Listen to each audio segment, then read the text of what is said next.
She sat at the table, smart, qualified, ready. But when it was her turn to speak, she stayed silent. Not because she didn't have any ideas, she had plenty, but because something inside of her whispered, "Don't rock the boat. Be agreeable. Stay safe." Does that sound familiar? Maybe you've also found yourself holding back, not because you lack the courage, but because the world taught you that speaking up comes at a cost. Maybe you've been rewarded for being low maintenance, for keeping the peace, and for being the one who doesn't make waves. And maybe, just maybe, you're starting to feel the weight of that silence. If you've ever wondered whether your loyalty is costing you your alignment, if you question why you keep shrinking even though your ambition keeps rising, you're not alone. Today's guest, Dr. Elaine Lyn Hering, shows us this intimately. She's a best-selling author, leadership facilitator, and former Harvard Law lecturer who helps high-achieving women unlearn silence and reclaim their voice. By the end of this conversation, you'll shift from feeling muted, disconnected from your needs, and stuck in the good old girl loyalty to owning your voice as a leadership tool and choosing aligned expression without apology. Here are 3 powerful shifts we'll unpack. Why silence may have protected you once, but now is costing you power, presence, and possibility. How to recognize the difference between strategic silence and conditioned silence, and what it really means to use your voice even when you don't even say a word. This is also the first episode of season 3 where we're focusing on growth with others, because transformation doesn't happen in isolation. It happens in connection, in reflection, and in community. And that's what Unsealing You is all about, helping ambitious women break past invisible ceilings by reclaiming their voice, redefining success, and rising on their own terms. So let's dive in. Okay. Thank you so much, Dr. Elaine Lyn Hering, for coming onto the podcast. I really am honored to have you onto the podcast. I feel like this discussion is very important, and it's the start of the season 3 of Unsealing You, where we start to really dive into networking. And part of diving into networking with others is speaking, communicating, starting to raise our voice, daring to speak. And so you are the perfect person to start off the season. And so let's just talk first about why people are silent when they really should be speaking up. What is the origin of silence and conditioning? I really want to start with the root of how we learn to be silent, because so many of us think silence is a personality trait, but your work shows that it's actually something we learned, where we see that we've been conditioned, especially for women, marginalized professionals, and high achievers. Yeah, let me start with what silence is and what it isn't, because there's so much talk and the phrases like silence is golden, right? And who wouldn't want more of that meditative pause when you're at the top of your yoga mat and that inner tranquility? That's great. That's not the silence we're talking about.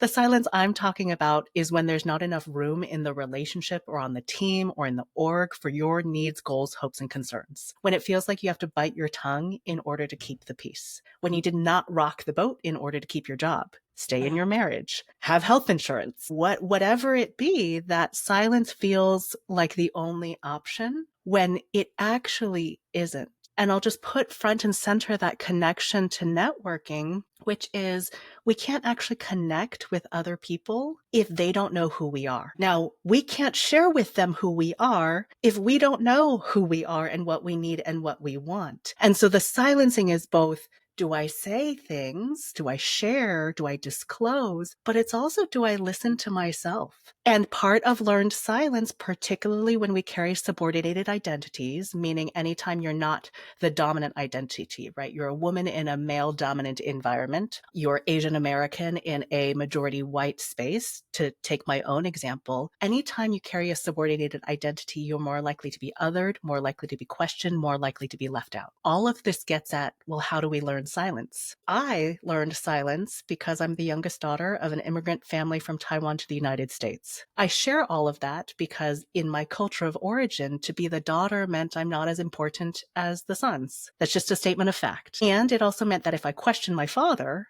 I was disrespectful. You start to see how we learn silence. Yes. And I realized it's not just me and my family. As I started doing this work, talking with people, my Hispanic sisters taught me the phrase, calladita te ves más bonita, which roughly translated is you're prettier when you shut up. Ooh. And they sat at their kitchen tables with their grandmothers who repeated this because that's the system they grew up in. Those are the survival strategies that you have. As an immigrant, you're often just trying to blend in, assimilate, fit in, not stick out, not be weird because you want to be accepted. And so we learn to silence the uniqueness about ourselves because we're often taught to imitate other people who have already been successful. We are taught to silence our needs, goals, hopes, and concerns because that makes us easy to work with and a quote unquote good team player. Right. Right. And you get rewarded for that. I think that was one of my big discoveries, that it wasn't just that I didn't speak up. It was that I was rewarded for staying silent, because, particularly entry level, because it made me easy to work with. Right? If you are choosing between a team member who has a lot of demands, needs, goals, hopes, and concerns, which in negotiation speak we would just call interests, and everyone has them, or someone who doesn't seem to have any interests that you don't have to solve for, you see leaders repeatedly choosing and rewarding the team member who's easy to work with because you don't have to solve for them. Is it right? No. Does it happen all the time? Yes. And then our work is, well, are we actually diagnosing the issue accurately? Because so many conversations say, especially women, it's not a silence thing. It's a you need to speak up more, better, clearer, louder. You need more courage. You need more confidence. Essentially go fix yourself and then maybe we'll talk, right? Maybe we'll respect you.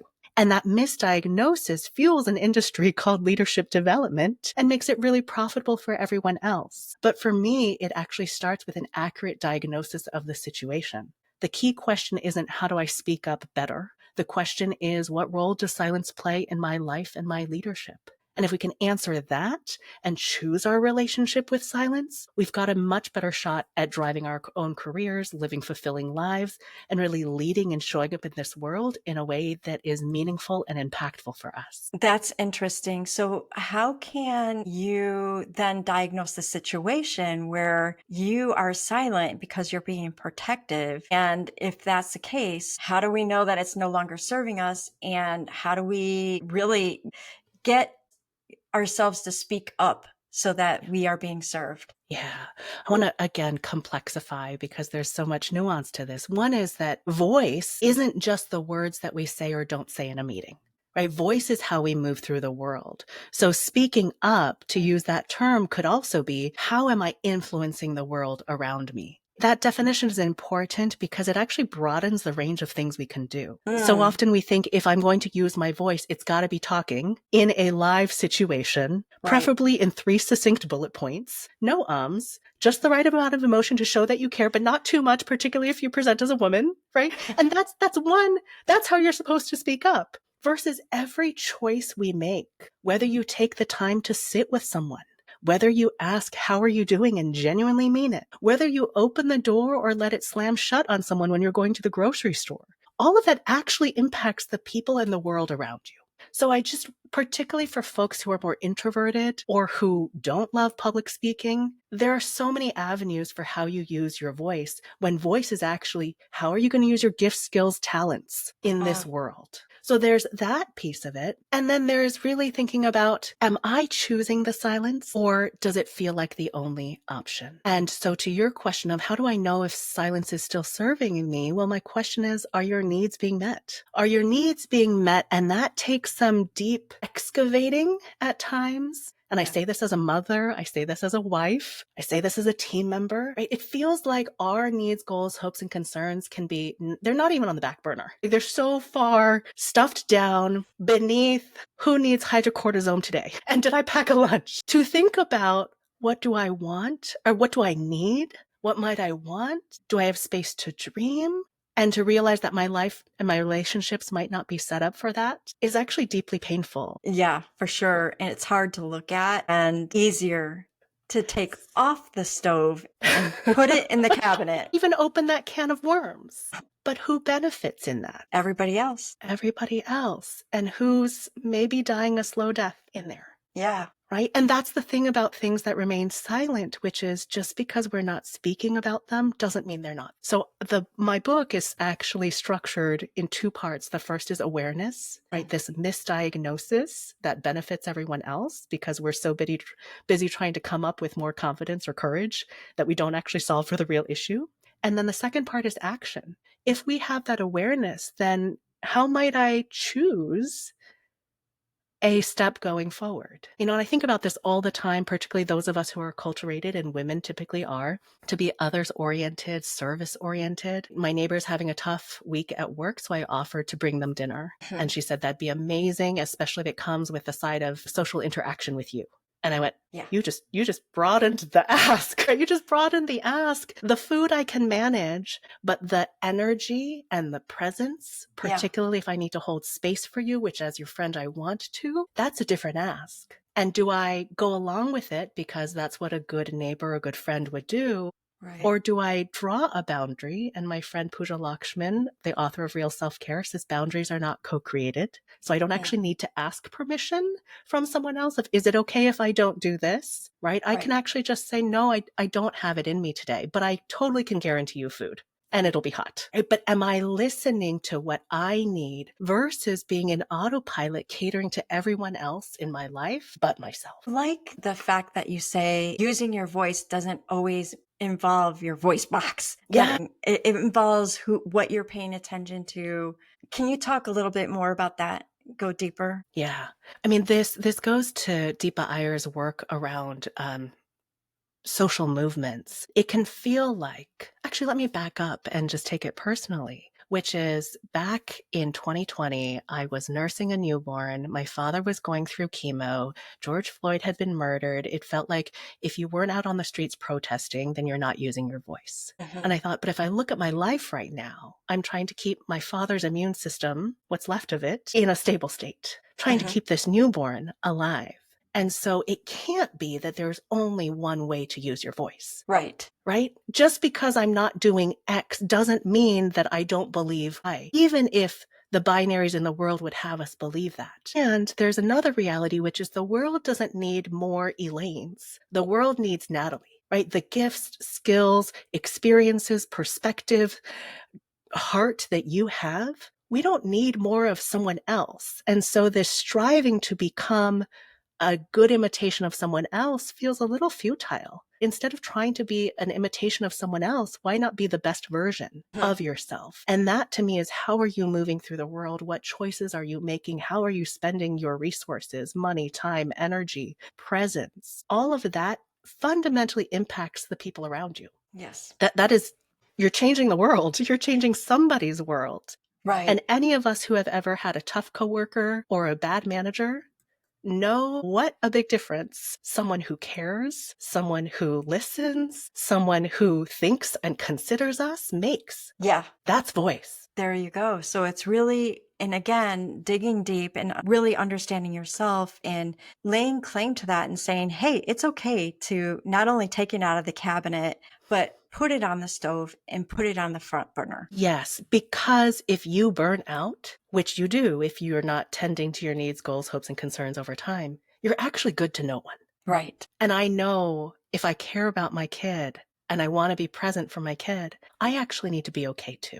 I need to be healthy enough. My needs need to be sufficiently met, right? I'm a realist to know that not all my dreams for going away for a girls' weekend at a 5-star hotel, that's not happening for maybe the next 10 years. But can I have a cup of tea and 5 minutes when I don't have someone climbing over me? That's probably doable. And so we get caught, particularly again, women, in this, we're supposed to be selfless, or having needs makes you selfish. I'd argue no, having needs actually just makes you human. Now, some people feel like they're stuck in a situation where loyalty and silence are falsely equated.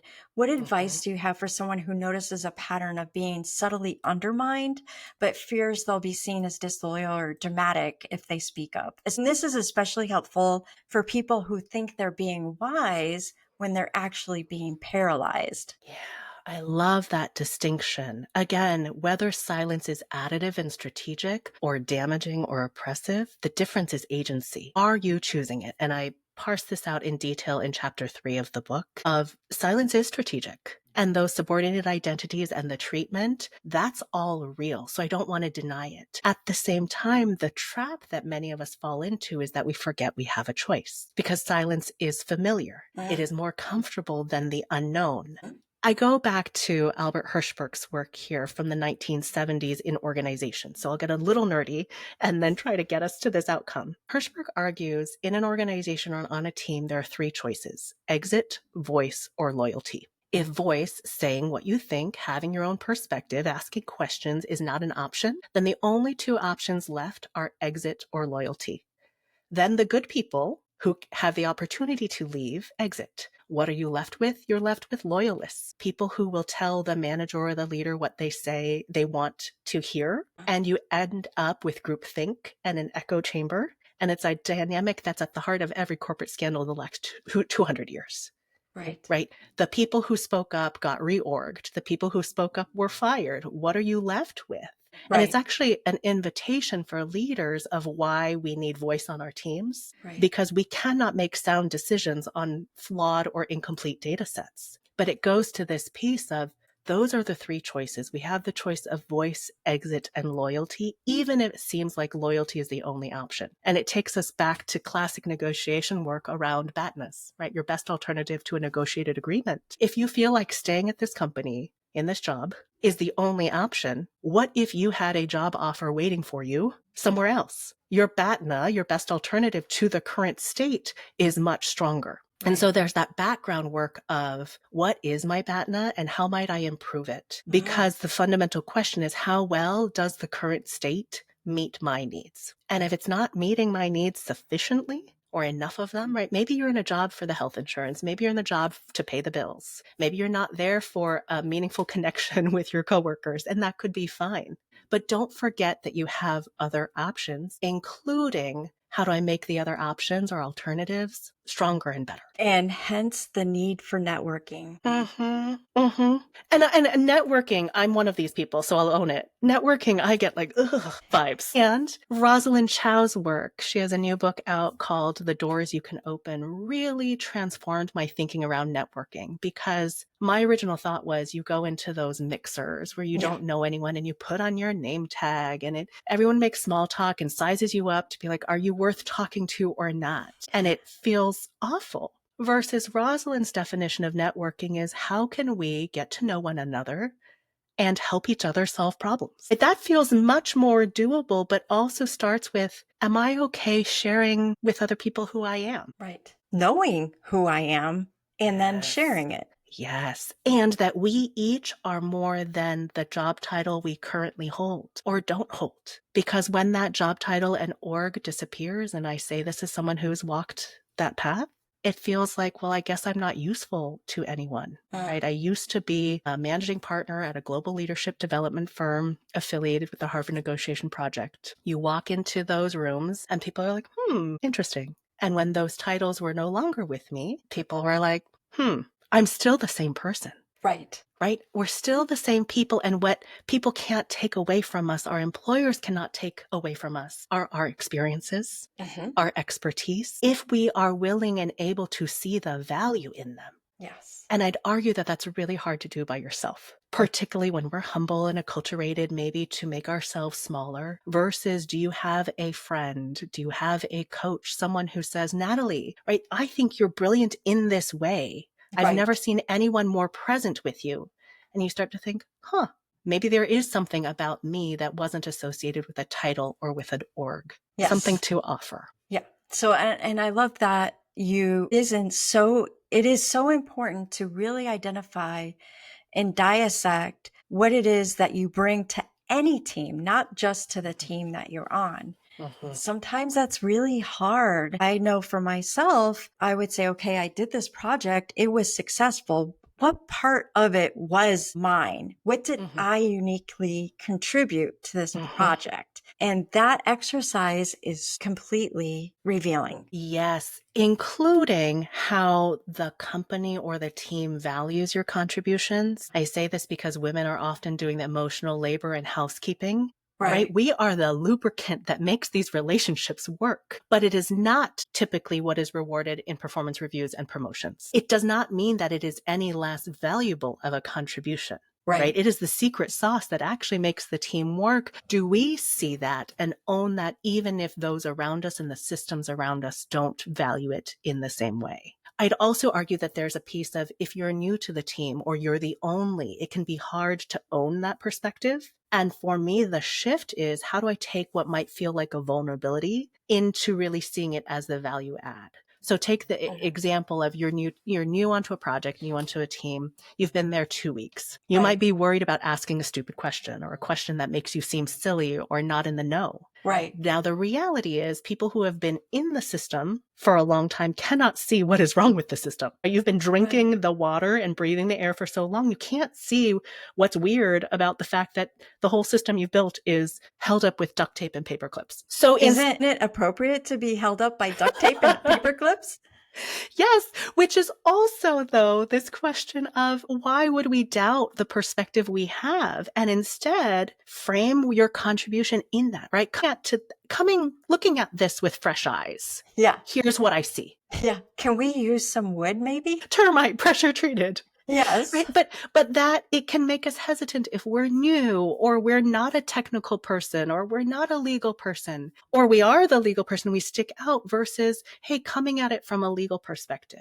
Right. And really owning whatever view we have. My favorite phrase, if we're looking really tangibly, is from where I sit. Right? From where I sit, that deadline doesn't make sense. From where I sit, I don't see how we're going to achieve those goals. From where I sit allows you to own the legitimacy and the limitation of your own perspective. It also naturally begs the question, well, Natalie, what does it look like from where you sit? So that difference isn't conflict. That difference is conversation. And I think that is super powerful. Now we talk about how important it is to have our team members speak up. And so as a leader, I know I personally try to stay as approachable as I possibly can, but yet I see team members stay silent. And so what do I do as a leader when I know that a person's perspective is super important. I get a sense that even if I directly ask them, hey, tell me what you're thinking, they still feel hesitant. How do I get them to really open up? So there's chapter 5 of my book and chapter 9 of the book, but I'll try to do the 30-second version here. And folks who want to take a deeper dive can. Number 1 is to realize that you as a leader, it's actually not about you. Meaning that power dynamic, right? Why folks might hesitate to speak up, that often has to do with the baggage and history that they have, and we all have it, right? But they're not seeing you, Natalie, they're seeing the manager they had 4 jobs ago who shot them a look when they said the thing, even if they were hesitant to. Right? Or the weird uncle who used to make things difficult for them. We all come with history, and that's part of our own work of unlearning silence, to separate the present from the past, but also having the wisdom to know what of the past is worth filtering through and informing the wisdom. And there's such a delicate balance there. But as a leader, to not take it personally. Right? Because they're not seeing you, they're seeing your job title or they're seeing the former manager. The second is to think about what unintentional barriers might be there. What I mean by that is if we communicate most effectively by talking, we, unless we're intentional, assume that other people do that too. But everybody is wired differently. And in the absence of intentionally designing the way that we interact, we default to the communication patterns and preferences of the people with the most power, typically you, the leader. So this question, and I outline it in the book of, are you a morning person? Are you an evening person? As a bona fide morning person, I cannot fathom that there are some people for whom their best thinking and clearest mind is 1 p.m. in their local time zone, right? That's the post-lunch slump. That's when I need to take a nap. And yet I've asked this question in enough groups of a sample size that people are like, yeah, that's my power hour. And some people, 8 p.m. OMG. Yes. Married to one of them. Oh my. Oh Married to my. one of them, right? And we basically can only talk about serious things like financial planning between noon and 1. Oh my Because gosh. any earlier it does not go well for him, any later it does not go well for me. But time of day, whether we are video on, video off, in person, whether it is a small group, large group, whether it is real time or asynchronous, whether it is typing or talking, all of us respond to those choices differently. So question number 1 is, do you know what modes and mediums make it easiest for you to share your voice, right? Share your thoughts, insights, and expertise. If you manage a team, do you know what makes it easiest for the people on your team? Because they may say, Natalie, don't ask me a question in the meeting, right? But I'll give you a 4-page analysis afterwards that would be better than anything you can get anywhere else. Right. And are there times where we actually want and need them to speak up in the meeting? And are there times when we could do it asynchronously and written? This is not to say we can then only communicate with the other person in that way. It's not a directive or a diatribe. But even that intel of what makes it easier or harder for you to share your insights, expertise, and thoughts helps us understand each other better. Right. And then we can redesign our standing meetings to optimize for voice. Number 1, should it even be a meeting? Number 2, is 9 a.m. a horrible time for everybody? Yeah. Right. And my favorite are post-processors versus real-time processors. If you've ever been in a meeting where you're sitting there and you can't quite figure out what to say, but 20 minutes after you click out of the meeting, you're like, that's what I wanted to say. Yes. Right. Then we get the performance feedback that we need to be quicker on our feet, or we go home and we stew on it and I think, should I reply all? Should I pick up the phone? I can't figure it out. It's too overwhelming. Never mind. I'll just stay silent. Yeah. Versus that's post-processing. In technical speak, it's like your computer, your brain needs to cache and compile the data. Yeah. And we're wired differently versus real-time processors. The more we talk something out in the moment, the more clear it gets. Right. And you can see how that pairing is really painful. Yep. The leader who's a real-time processor keeps talking, keeps filling up the space. And these people are like, well, you shut up and let me think. Yeah. Yeah. I could see that. And it's like, oh, please process later and then tell me what you came up with. Yes. And so why don't we say that, right? We still have that meeting for the real-time processors, but at the end, instead of just calling the decision, it's all right, everyone sleep on it. As you post-process, share what comes up by replying all on that email or putting it in Slack. But you're doing 2 things. You're normalizing post-processing and you're making clear the avenue for re-engaging the conversation so people don't get overwhelmed with, what am I supposed to text or call or talk or Yes. telepathy, right? And why did you not get that message? Yes, because I cannot read your mind. Right. So one of the other things that you talk about in your book is that you say just because you have a seat at the table doesn't mean that your voice is welcome. So what are the subtler signs that, especially in a corporate setting, that someone's voice isn't actually welcomed? I think it's a lot of the same signals that we get day to day.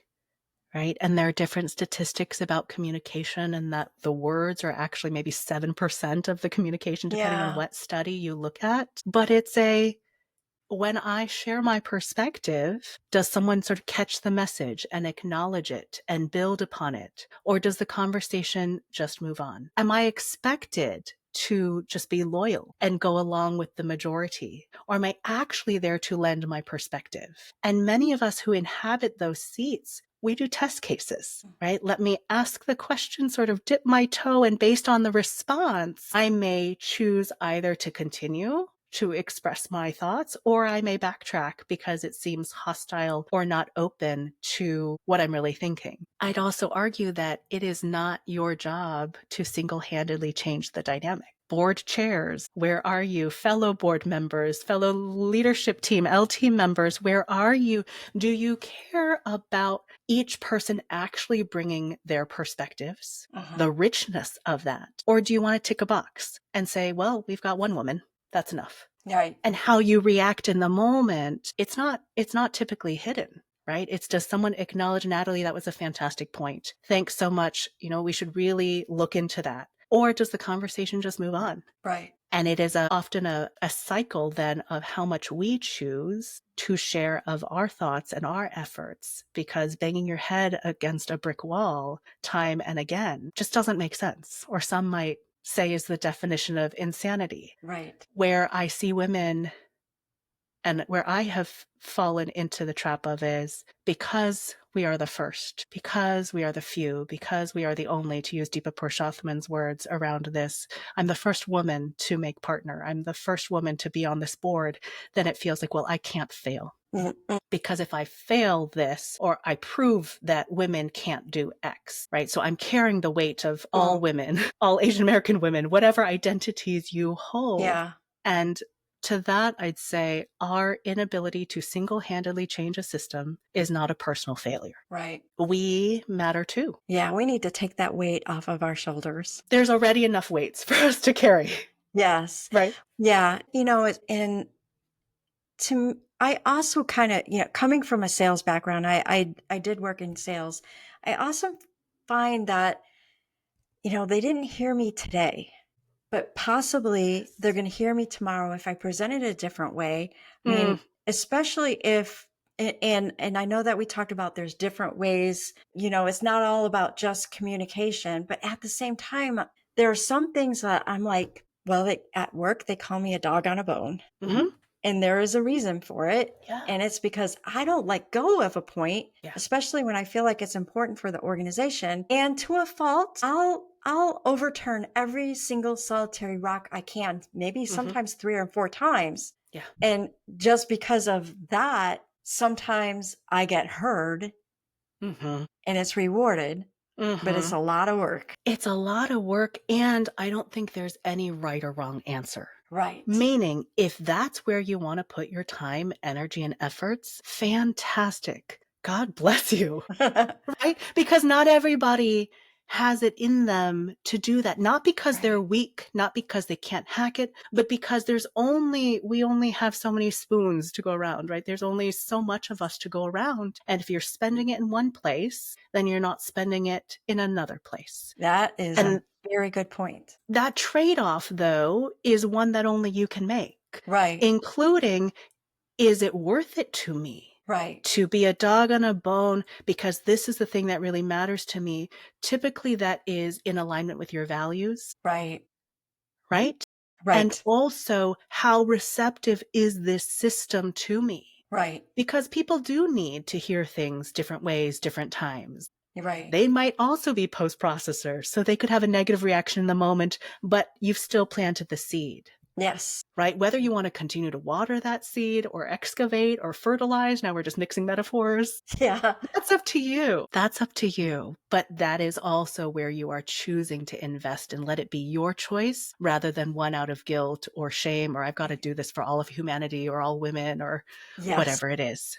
Exactly. So I just feel like I can talk to you forever about this. It's such a powerful topic. I'm really happy and excited that you've produced a book that can help people go deeper, but tell us more about some of the things that you have available for corporations and for people related to this topic. Yeah, absolutely. So again, the book is Unlearning Silence, How to Speak Your Mind, Unleash Talent, and Live More Fully. And there are 2 groups of people that I wanted to reach with it. And there's overlap, of course. The first was anyone who has been underestimated, who has been misdiagnosed and told you need to go fix yourself. I want to be the first to say it's not you. There's this thing called silence. It impacts all our lives. And the question is, what do we want to do about it? And I hope you feel seen, known, and heard by my work. And the second is well-intentioned leaders, because I have never met a leader who actually wanted to squash someone's potential or hopes and dreams, who wanted to shut them down instead of lift them up. I've never met a leader like that. And yet I'd argue all of us have worked for leaders who do just that. And so chapter 5 in particular, how we silence each other, even when we don't intend, is an invitation to say, how can I actually bring my leadership more in alignment with how I actually want to show up? And they're fairly straightforward fixes like, are we on Zoom or are we exchanging emails? Right? That has a differential impact. So my work really is to keynote speak, to facilitate workshops, to help people develop these skills, both to use your own voice, excavate and find your voice if it's been buried in there. And then leaders, how do you create spaces that are cultures of voice, where people can thrive, where fundamentally you can unleash your team's full potential rather than squash that. And that looks like bringing me in to speak, bringing me in to work with your team. Again, all of this is theory until we put it into practice. So we do it in an as lighthearted way as we can to make it sticky and really allow you to do good work in this world. Fantastic. Thank you for that. What is the best way for people to find you? Yeah. ElaineLynHering.com. It's herring with one R instead of how the fish is spelled. And, if we could put it in the show notes otherwise, but We will. that's the best way to reach me. Okay. Thank you so much for coming on. I have a feeling I'll have you back. I'd be delighted. And thank you for what you're doing. I mean, unsealing, unlearning it's when I saw the title of your podcast, it was just like, how do we not know about each other yet? So I'm so grateful for what you're doing in the community you're building and have built. So thanks for having me. Thank you so much. Elaine helped us reframe silence not as a personality trait, but as programming. She taught us how to reconnect with our needs without guilt. And Elaine showed us how to lead with authenticity, not compliance. So this is what season 3 is here to show you. That growth doesn't happen in isolation. Your voice isn't just for you. It's the starting point of a community, influence, and the momentum you're meant to build. At Unsealing You, we're here to help you. Own your ambition, use your voice, and rise into the life you know you're here to lead. If you're ready to go deeper, come join us at the Unsealing Zone. It's where Sparked and Unsealed members get exclusive bonus content, live Q&As with guests like Elaine, and tools to take real action, not just notes. You've been quiet long enough. Join us at the Unsealing Zone and rise with others who are done playing small.